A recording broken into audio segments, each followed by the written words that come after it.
Okay, so let's recall what a differential equation is. So a differential equation, right, involves derivatives, right? That's the major, involves derivatives, right? And of course the unknown function, right, that we're searching for.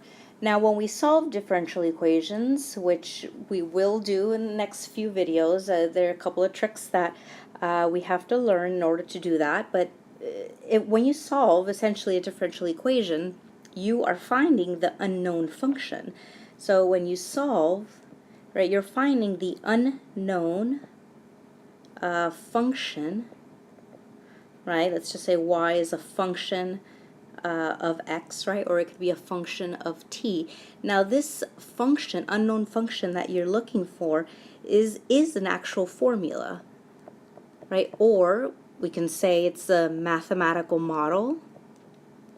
So mathematical model, right? And this mathematical model is important because this model describes a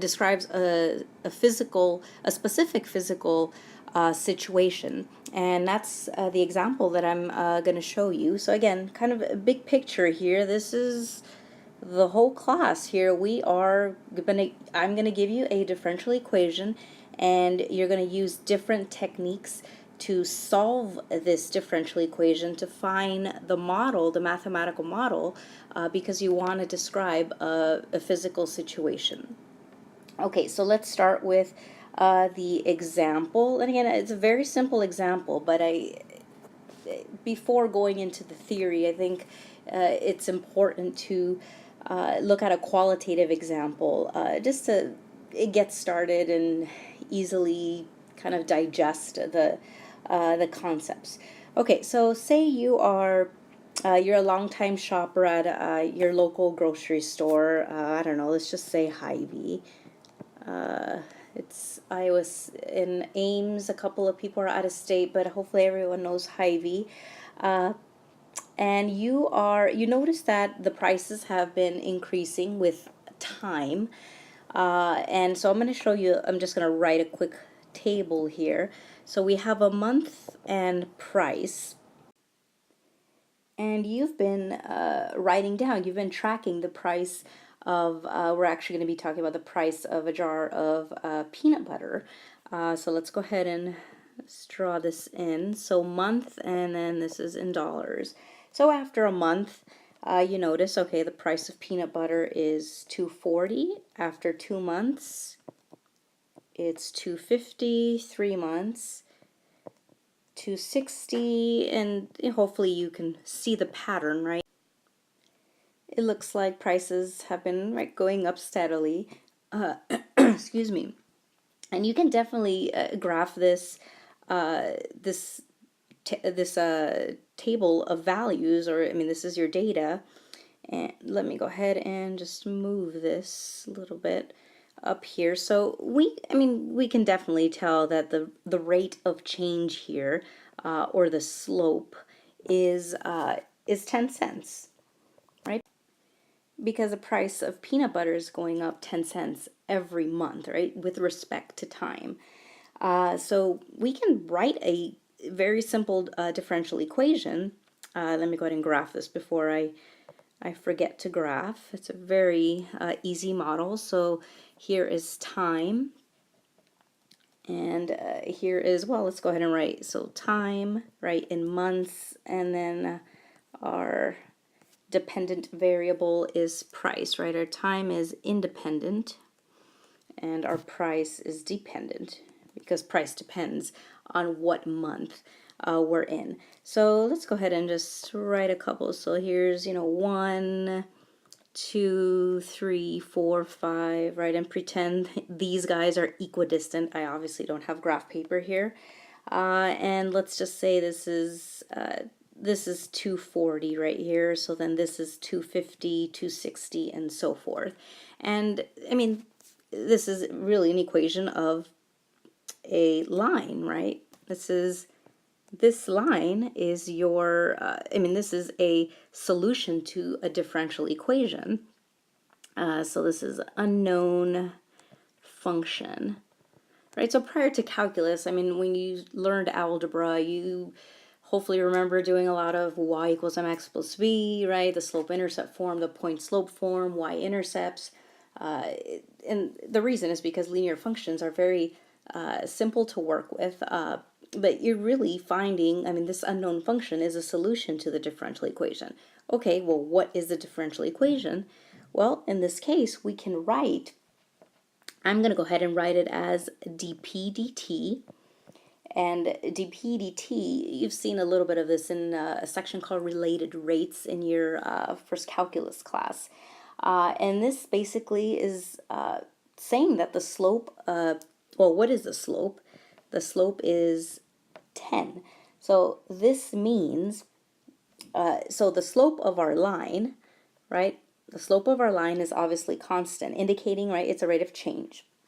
So the derivative of the price, right, the price is changing with respect to time. Well, it changes, right, at a constant rate, right? It increases by 10 cents. So this is a differential equation, a very simple differential equation. So differential equation, right, definitely involves derivatives. I mean, if you want to write this as, you know, p prime of t equals 10, that's also valid. If you want to write this as, you can say, without the t, you can say p prime equals 10. That's also valid. So very simple differential equation. Now, here, our goal is to find the solution to a differential equation. Well, we already know the solution in this case because it's a very, very nice line, right? This line describes, right, the physical situation, right? After X number of months, right, the price of peanut butter is going up, for example. You can I mean, there's a formula to this, and hopefully this is a very easy formula. It's y equals mx plus b. But let's go ahead and use calculus since this is what we're going to be doing. Again, very simple differential equation, and hopefully you can see the connection. Okay, so I'm going to use dp dt equals 10. Okay, now I'm specifically going to write ddt of, well, let's go ahead and write p of t equals 10. And this is a little bit of 1.2, very, very easy problem. But our goal, again, is to find this differential equation, the unknown function. Well, we have a derivative here. Well, the inverse function, the inverse operation of a derivative is the integral.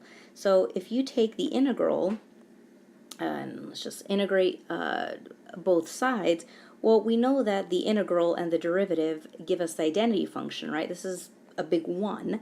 So we're left with, right, p of t, right? This is really gone. And remember, when we integrate, well, we're integrating with respect to what? To dt.